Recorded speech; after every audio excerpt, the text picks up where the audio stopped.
Welcome to Disha fashion institute. चलिए आज हम सीखेंगे ब्लाउज़ की कटिंग एंड स्टिचिंग प्रोसेस।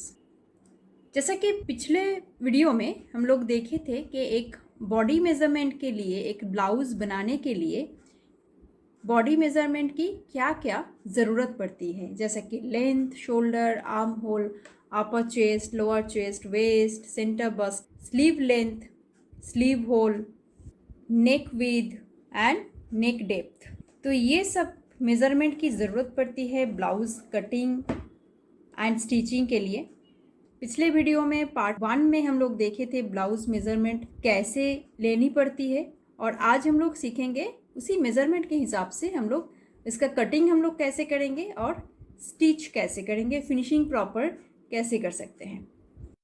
जो मेज़रमेंट है इसी हिसाब से आज हम लोग बनाएंगे। जैसे कि इसमें लेंथ हम लोग देख सकते हैं 14 इंचेस है, शोल्डर है 14 इंचेस, आर्म होल है 15 इंचेस, अपर चेस्ट है 32 inches and lower chest 34 inches, waist 28 inches, centre bust length है 10 इंचेस, स्लीव लेंथ है 20 इंचेस, स्लीव होल है 8 इंचेस, नेक विड्थ है 6 इंचेस एंड नेक डेप्थ है 8 इंचेस। तो इसी मेज़रमेंट को फॉलो करके हम लोग पैटर्न को रेडी करेंगे।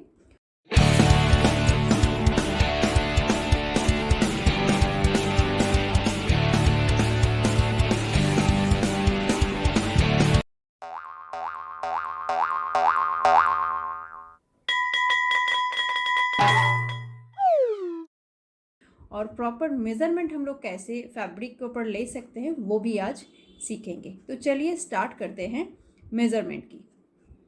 जैसे कि यहाँ पे जो लेंथ की जो मेज़रमेंट है, यहाँ पे हम लोग देख सकते हैं 14 इंचेस का जो मेज़रमेंट है, ये तो हम लोग जितना लेंथ हम लोग यहाँ पे लिए हैं उससे फैब्रिक में हम लोग +1 करके लेंगे। शोल्डर का जो मेज़रमेंट है ये 14 इंचेस है, ये ऑलवेज डिवाइडेड 2 करके हम लोग लेते हैं। जैसे कि आर्म होल हम लोग देख सकते हैं 15 इंचेस का मेज़रमेंट है। आर्म होल जब हम लोग सर्किल करके मेज़रमेंट लेते हैं उससे ऑलवेज -1 करके लेना चाहिए, क्योंकि स्टिच करने के बाद और भी हाफ इंच करके डाउन की तरफ स्टिच हो जाता है, मतलब आर्म होल का जो मेज़रमेंट है वो थोड़ा बढ़ जाता है स्टिच करने के बाद। तो इसीलिए हम लोग आर्म होल का जो मेज़रमेंट होता है वो उससे हम लोग ऑलवेज 1 इंच कम करके लेते हैं। इसका मतलब होता है 15 इंचेस अगर लेंथ आया है तो हम लोग उससे -1 करके 14 इंचेस हो रहा है, तो 14 इंचेस को हम लोग डिवाइडेड बाई 2 करके जो मेज़रमेंट होगा वही हम लोग फैब्रिक के ऊपर ले लेंगे। जैसे कि हम लोग का चेस्ट, अपर चेस्ट जो है ये 32 आया है, लोअर चेस्ट 34। अभी अपर चेस्ट और लोअर चेस्ट का जो कॉन्सेप्ट है ये बेसिकली हम लोग जब कटोरी ब्लाउज, डबल कटोरी ब्लाउज, ये सब ब्लाउज में जब हम लोग मेज़रमेंट लेते हैं तो उसमें ये अपर चेस्ट एंड लोअर चेस्ट का एक मेज़रमेंट लेने की ज़रूरत पड़ती है। लेकिन जब हम लोग जैसे प्रिंसेस कट, ज्वेल नेक, डार्ट ब्लाउज, जैसे प्लेन कट जो ब्लाउज होता है, ये सब ब्लाउज अगर हम लोग करते हैं तो उसमें क्या होता है, उसमें अपर चेस्ट और लोअर चेस्ट का कॉन्सेप्ट ज़्यादा होता नहीं है। मतलब लोअर चेस्ट का जो मेज़रमेंट है वही हिसाब से हम लोग ब्लाउज़ को मेज़रमेंट लेंगे ब्लाउज़ में, और उसमें दो ही चीज़ का मेज़रमेंट हम लोग लेंगे, एक तो लोअर चेस्ट का मेज़रमेंट लेंगे और एक लेंगे वेस्ट लाइन का। बाकी ये जो अपर चेस्ट का जो मेज़रमेंट है ये लेने की ज़रूरत नहीं पड़ती है, जैसे फ्लैट फ्रंट ब्लाउज़ के लिए। अगर कटोरी ब्लाउज़ होता है, डबल कटोरी ब्लाउज़ होता है, तब जाके अपर चेस्ट के हिसाब से ब्लाउज़ का पूरा पैटर्न मेकिंग करना पड़ता है, और लोअर चेस्ट के हिसाब से हम लोग कप का जो साइज़ होता है वो निकालना पड़ता है। तो अभी इसमें तो कप अलग से निकालने का ज़रूरत नहीं है, ये तो पूरा ब्लाउज़ के अंदर ही हम लोग पूरा मेज़रमेंट लेंगे। मतलब ये फ्लैट फ्रंट ब्लाउज़ है, तो इसीलिए हम लोग सिर्फ लोअर चेस्ट एंड वेस्ट की मेज़रमेंट खाली लेंगे। उसके बाद आता है सेंटर बस्ट लेंथ। अभी सेंटर बस्ट का जो लेंथ मेज़रमेंट यहाँ पे है ये तो जैसे कि मैं क्लास में भी ये चीज़ बताती हूँ, जैसे 34 के हिसाब से सेंटर बस्ट की लेंथ अलग होता है, 32 के हिसाब से अलग होता है, तो हाफ इंच करके इंक्रीज़ होता है। तो ऐसे करके ये 34 साइज़ है, इसीलिए सेंटर बस्ट की जो लेंथ है ये 10 इंच लेनी पड़ेगी। उसके बाद आता है स्लीव लेंथ। अभी आपको जितना मन करे, जितना आपका चॉइस हो, उस हिसाब से आप स्लीव लेंथ ले सकती हैं। स्लीव होल का मेज़रमेंट आपका जितना होगा वो डिवाइडेड बाई 2 करके हम लोग फैब्रिक में लेंगे एंड ऑलवेज +2 और 1.5 इंच हम लोग ले सकते हैं मार्जिन के लिए extra. And neck with 6 inches है, नेक डेप्थ है 8 इंचज़। अभी ये स्लीव होल का जो मेज़रमेंट है, स्लीव होल का आपका जो स्लीव होल होगा वो ऑलवेज आप +1.5 अगर कीजिएगा सीम अलायंस के लिए वो भी चलेगा, अगर 2 इंचज़ अगर आप लेती हैं तो वो भी चलेगा। तो चलिए स्टार्ट करते हैं अभी पैटर्न मेकिंग। तो यहाँ पे हम लोग देख सकते हैं ये शोल्डर का जो मेज़रमेंट है ये ऑलरेडी मैं यहाँ पे मार्क करके रखी हूँ। तो ये फिर से हम लोग देख सकते हैं ये शोल्डर का जो मेज़रमेंट वहाँ पे मैं लिखी थी वो था 14 इंचज़। अभी 14 इंचज़ को डिवाइडेड बाई 2 करने से होता है 7 इंचज़। तो यहाँ पे मैंने 7 इंचज़ मैंने ले लिया। एंड देन उसके बाद आता है आर्म होल का मेज़रमेंट। अभी आर्म होल मेरा आया था 15 इंचज़, तो 15 इंचज़ से -1 करने से होता है 14 इंचज़। अभी 14 इंचज़ को डिवाइडेड बाई 2 तो इसमें भी आता है 7 इंचज़। तो यहाँ पे भी मैंने 7 इंचज़ का मेज़रमेंट ले लिया। उसके बाद मेरा चेस्ट मेरा वहाँ पे मेज़रमेंट था 34 इंचज़। अभी 34 को डिवाइडेड बाई 4 करने से होता है 8.5। तो यहाँ पे मैंने उसी हिसाब से मैंने ले लिया 8.5। ये मेरा 8.5 का मेज़रमेंट है। एंड यहाँ पे जो एक्स्ट्रा मैंने लिया है ये एक्स्ट्रा मैंने 2 इंचज़ सीम अलायंस के लिए मैंने लिया है। तो ये देख सकते हैं ये 2 इंचज़ एक्स्ट्रा जो है ये सीम अलायंस के लिए। तो इस सीम अलायंस के लिए मैंने एक्स्ट्रा 2 इंचज़ ले लिया। अभी फिर आगे की तरफ जाते हैं। नेक्स्ट मेरा है वेस्ट लाइन। अभी वेस्ट उसमें आया था 28 इंचज़। अभी 28 इंचज़ को डिवाइडेड बाई 4 करने से होता है 7 इंचज़।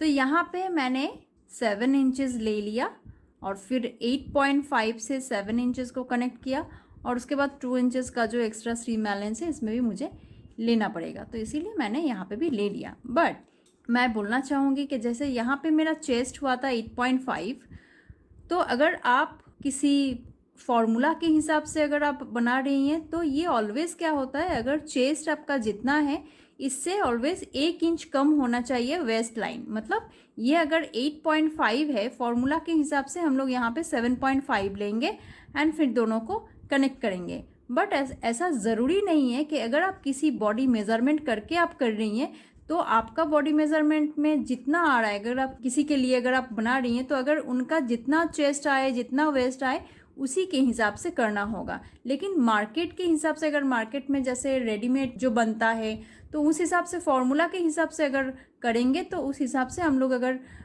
ये चेस्ट लेते हैं 8.5 या 9.5 जो भी चेस्ट हम लोग लेंगे उससे ऑलवेज़ 1 इंच कम होना चाहिए। मतलब टोटल में जाके अगर देखेंगे ये अगर 34 साइज़ का अगर चेस्ट है ये तो ऑलवेज़ 4 इंचज़ कम होता है वेस्ट लाइन, मतलब 30 इंच होना चाहिए। तो 30 इंच को डिवाइडेड बाई 4 करने से कितना होता है 7.5।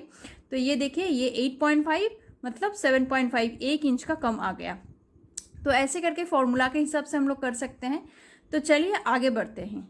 अभी मेरा बाकी है लेना नेक विथ नेक डेप्थ। तो नेक विथ के लिए मेरे पास जो मेज़रमेंट है उस हिसाब से 6 इंच विथ है, तो उसे डिवाइडेड बाई 2 करके हम लोग यहाँ पे लेंगे, मतलब 3 इंचज़ होता है। अभी 3 इंचज़ करने के लिए हम लोग यहाँ पे लेंगे 2.5, लेकिन 2.5 लेने से तो 5 इंच हो रहा है। अगर 2.5 हम लोग यहाँ पे ले रहे हैं तो हम लोग तो स्टिच भी करेंगे। तो स्टिच के लिए अगर हम लोग इतना ले लेते हैं, अभी देखिए हाफ इंच आधा इंच यहाँ पे चला गया स्टिच में, तो इसका मतलब कितना हो गया 3 इंचज़।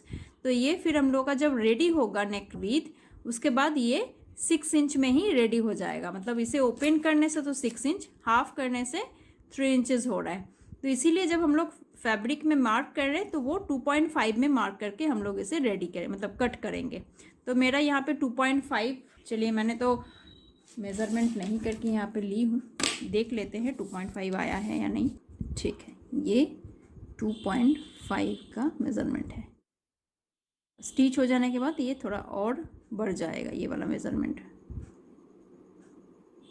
तो ये मेरा 2.5 का मेज़रमेंट है। 2.5 का मेज़रमेंट है। अभी नेक का डेप्थ ये बैक साइड है, तो बैक साइड के लिए डेप्थ में ज़्यादा नहीं करेंगे क्योंकि इसमें मुझे वी नेक शेप देना है। बैक साइड का जो नेक डेप्थ देना है वो थोड़ा सा मुझे कम करना है यहाँ पे, ताकि वो थोड़ा दिखने में थोड़ा थोड़ा सा स्मार्ट लगे, थोड़ा सा स्टाइलिश लगे। तो मुझे इसमें कम ही पहनना है, तो इसीलिए मैं यहाँ पे ज़्यादा डेप्थ नहीं लूँगी। मुझे यहाँ पे लेना है 1 इंचेस। ऐसे 1 इंचेस में मार्क करूँगी। ये मुझे बॉक्स बनानी है, फिर मुझे राउंड शेप देनी पड़ेगी। इसमें शोल्डर भी डाउन करना है आर्म होल की तरफ। ये आधा इंच हम लोग डाउन करेंगे। ये जो आर्म होल का जो एरिया है, ये अगर आपके पास कार्ब स्केल है तो आप कार्ब स्केल इसमें यूज़ आप कर सकती हैं, और अगर आपके पास कार्ब स्केल नहीं है तो इस कॉर्नर से ऐसे करके 1 इंच में एक मार्क कर लीजिएगा। मैं यहाँ पे कार्ब स्केल यूज़ नहीं करूँगी, मैं ऐसे ही मैनुअली करके दिखाऊंगी। जैसे कि यहाँ पे मैंने 1 इंच में एक डॉट मैंने यहाँ पे लगाई हूँ, और ये जो आर्म होल का लाइन है इसका एक सेंटर में मुझे डॉट लगानी है। तो ये सेंटर में एक डॉट मैं लगाई हूँ। तो उसके बाद ऐसे करके आप फ्री हैंड ड्रॉ यहाँ पे कीजिएगा, जैसे कि मैं यहाँ पे फ्री हैंड ड्रॉ कर रही हूँ। अभी ये जो सेंटर में मुझे मेरा जो मार्क हो गया है, इससे 1/2 इंच अंदर की तरफ और एक डॉट लगाएंगे। तो इससे 1/2 इंच अंदर की तरफ मार्क मैंने कर लिया। अभी यहाँ से मैं फ्री हैंड स्केच करूँगी।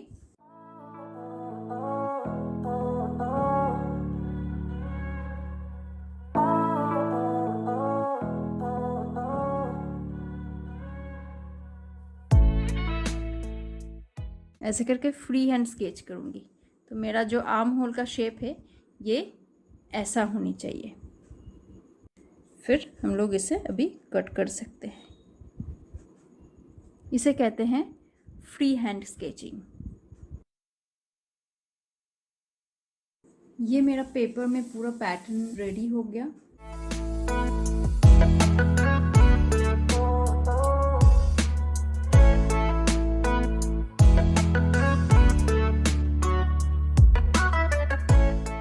ओके, तो आगे बढ़ते हैं। अभी बैक पार्ट तो हम लोगों का हो गया था, और ये हम लोग कर रहे हैं पैनल्ड ब्लाउज। तो कि पैनल ब्लाउज के लिए हम लोग क्या करेंगे, बैक पोर्शन रेडी हो जाने के बाद दूसरे पेपर में रख के ट्रेस करना है। और जो कि हम लोग पैनल ब्लाउज कर रहे हैं इसके लिए मेज़रमेंट थोड़ा सा डिफरेंट तरीके से लेना पड़ता है। तो मेरे पास पेपर की थोड़ी सी क्राइसिस है, तो इसीलिए मैंने एक प्रिंटेड पेपर मैंने यहाँ पे ली हूँ। So please ignore the paper print. And मुझे यहाँ पे जो है ये मैंने ट्रेस कर ली हूँ। जैसे कि शोल्डर मेरा यहाँ पे जितना है, ये नेक लाइन यहाँ से मेरा नेक लाइन यहाँ पे है, यहाँ पे मेरा नेक लाइन है, तो यहाँ पे भी मैंने मार्क करके रखी हूँ। बट यहाँ पे नेक लाइन का जो पोर्शन है, ये जो नेक लाइन का पोर्शन है, मुझे यहाँ पे 1/2 इंच एक्स्ट्रा लेना है, क्योंकि यहाँ पे मेरा जो है एक पैनल्ड मैं यहाँ पे ड्रॉ करूँगी। तो बाद में जब वो स्टिच हम लोग करेंगे उसके लिए थोड़ा सा मुझे फैब्रिक की भी ज़रूरत पड़ेगी, सीम की ज़रूरत पड़ेगी। तो इसीलिए फ्रंट की तरफ हम लोग 1/2 इंच छोड़े हैं, और कट हो जाने के बाद एक दूसरा पार्ट जो है वो हम लोग ट्रेस करके फिर उसमें भी थोड़ा सा छोड़ना पड़ेगा। फिर आगे बढ़ते हैं स्टेप वाइज। तो ये अभी हो जाने के बाद ये मैंने पूरा यहाँ पे ट्रेस की हूँ। अभी इसे हटा लेते हैं, बैक वाला जो पोर्शन है इसे मैं हटा लेती हूँ ऐसे करके। अभी यहाँ पे मेरा नेक लाइन मार्क करके रखी हूँ, ये मेरा 1/2 इंचेस एक्स्ट्रा है। और यहाँ पे नेक का जो शेप है ये फ्री हैंड स्केच मैं करूँगी। फ्री हैंड स्केच करने के लिए मेरा डेप्थ जितना है वो मैं अभी यहीं पे मार्क कर लेती हूँ। तो मेरा नेक डेप्थ है 9 इंचेस। तो यहाँ पे 9 इंचेस जो है, आपके पास अगर कार्ब स्केल है तो आप यहाँ पे यूज़ कर सकती हैं आराम से। चलिए, ये मेरा 9 इंचेस का नेक डेप्थ है, और ऐसे में मुझे ड्रॉ करना है नेक को।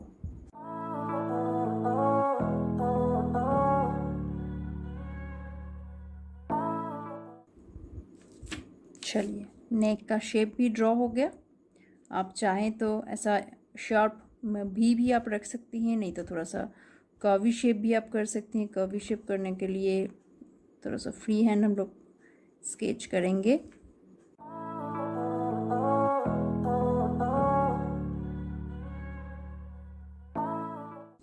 सो हल्का सा इसमें एक कर्व शेप आ गया। अभी कट कर लेते हैं पूरा शेप को। ये मिडिल वाला जो लाइन है, ये जो पैनल जो है, ये हम लोग कैसे ड्रॉ करेंगे, चलिए अभी ये देखते हैं। जैसे कि हम लोग जब सेंटर बस्ट की लाइन ड्रॉ करते हैं तो वो क्या करते हैं, उस हिसाब से हम लोग शोल्डर की तरफ से सेंटर बस्ट की लेंथ लेते हैं जो कि 34 साइज़ है, और हम लोग मार्क करेंगे इसमें 10.5 इंच में। तो ये मेरा 10.5 इंच का लेंथ जो है ये यहाँ पे हो रहा है। यहाँ पे एक छोटा सा हम लोग मार्क करेंगे। अभी इसका पैरेलल हम लोग मार्क करेंगे 4 इंचेस में। जैसे कि आप देख सकती हैं, ये 4 इंच में मेरा निशान है, 4 इंच में मेरा डॉट है। तो ये 4 इंच में मेरा मार्क हो गया। ये मैंने ऑलरेडी मार्क करके रखी हूँ ताकि मैं करके प्रॉपरली दिखा सकूँ।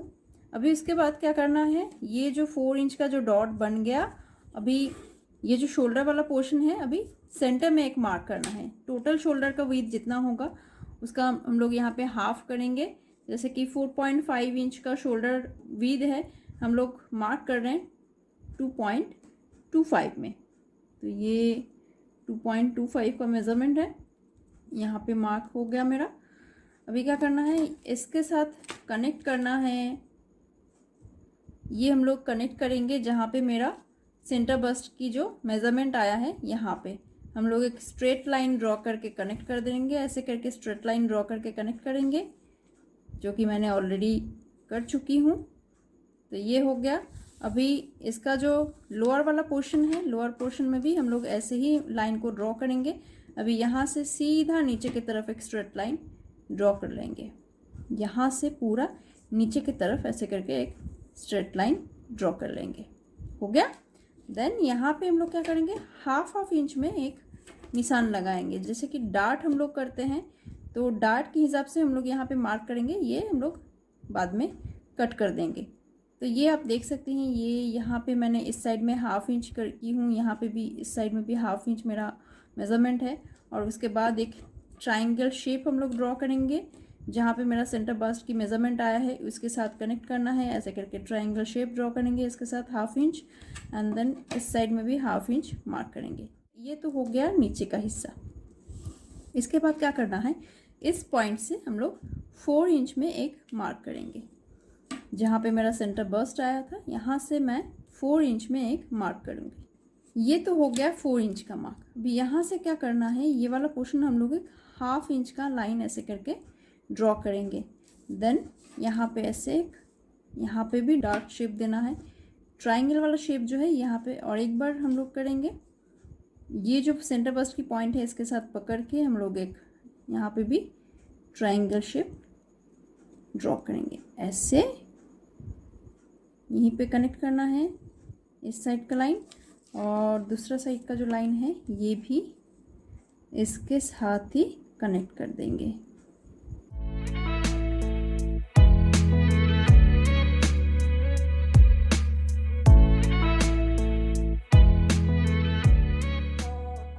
देन इसके साथ ये जो ऊपर का जो हिस्सा है, ये जो शोल्डर का जो हिस्सा है, इसके साथ प्रॉपर ऐसे एक लाइन ड्रॉ करके कनेक्ट कर देंगे,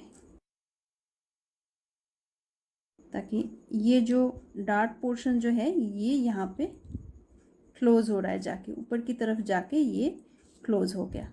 ये डार्ट भी, दूसरा साइड का डार्ट भी ऊपर की तरफ जाके ये क्लोज हो गया। तो अभी जो हम कट करेंगे, अभी हम लोग वैसे करके कट करेंगे जैसा कि ये लाइन जो है, ये लाइन हम लोग ऐसे करके कट करके ऐसे जाके पूरा ऊपर तक कट कर देंगे। दूसरा वाला जो लाइन है ये यहाँ से कट करते हुए, यहाँ से कट करते हुए यहाँ तक जाके क्लोज कर देंगे, यहाँ तक जाके क्लोज कर देंगे। ये जो एक्स्ट्रा वाला पोर्शन जो है, ये जो डार्ट एरिया जो है, ये डार्ट एरिया कट करके हटाना है इसमें से। तो चलिए देखते हैं कट करने के बाद कैसा होता है।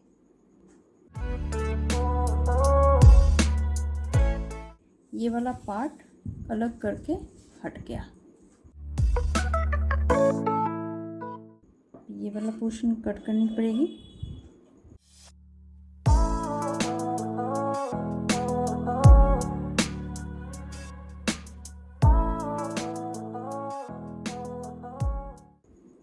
ये यहाँ तक हो गया कट, अभी बाकी ये वाला पोर्शन कट करना है।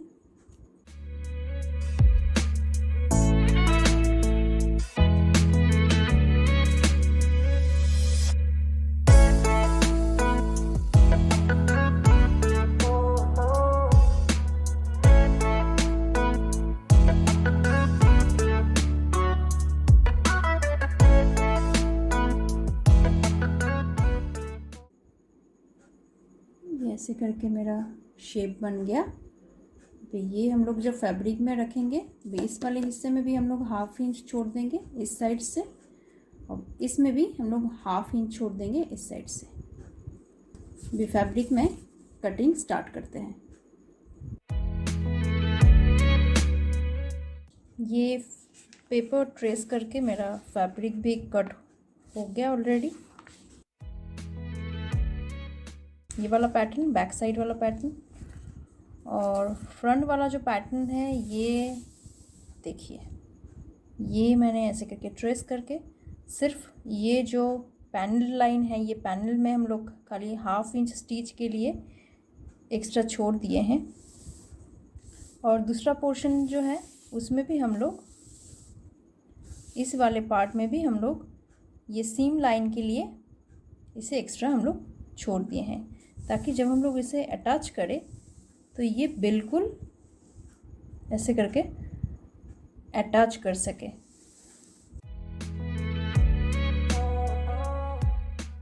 स्टिच के लिए एक्स्ट्रा लेना यहाँ पे ज़रूरी है। चलिए, पैटर्न तो रेडी हो गया, अभी बाकी है स्लीव्स की। तो ये पूरा जॉइंट हो जाने के बाद अभी स्टार्ट करेंगे स्टिचिंग प्रोसेस। स्लीव का मुझे दूसरा कुछ प्लान है, थोड़ा सा कुछ डिफरेंट टाइप का स्लीव्स बनाने का प्लान है। चलिए देखते हैं फिर क्या होता है आगे। अभी स्टार्ट करते हैं स्टिचिंग मेथड। वैसे तो मेन फैब्रिक मेरा वैसा है और ये मेरा लाइलिन है, तो मुझे पहले इसके साथ ये अटैच कर लेना है। तो मैं क्या करती हूँ, मैं पहले राउंड स्टिच करती हूँ, टेम्पोररी स्टिच करके पूरा अटैच कर लेती हूँ, देन पीसेस जो है उसे कट करके निकालती हूँ। पहले ही मैं दोनों लेयर को कट नहीं करती हूँ, क्योंकि बाद में जब फिनिशिंग करने के लिए थोड़ा बहुत दिक्कत हो जाती है, कहीं कहीं किसी जगह पे फैब्रिक जो है वो फूल जाती है, प्रॉपर फिनिशिंग नहीं आती है। तो इसीलिए क्या करना पड़ चाहिए, ये मैं करती हूँ पर्सनली। ये जो पैटर्न जो है ये मेन फैब्रिक के साथ टेम्पोररी स्टिच कर लेने के बाद फिर इसे कट करके मैं निकालती हूँ। तो अभी पूरा मैं जो है ये रन स्टिच करके अटैच कर लूँगी। ओके, सो यहाँ पे मेरा सारा पार्ट्स जो है ये अटैचमेंट हो गया। मैंने यहाँ पे टेम्पोररी स्टिच करके अटैचमेंट की हूँ। ये ज़्यादा टाइम भी नहीं लगती है और ये तुरंत हो जाती है। तो ये टेम्पोररी स्टिच करके अटैचमेंट करने से इसका फिनिशिंग भी प्रॉपर होता है। अभी ये सारा पार्ट मैं काट कर लूँगी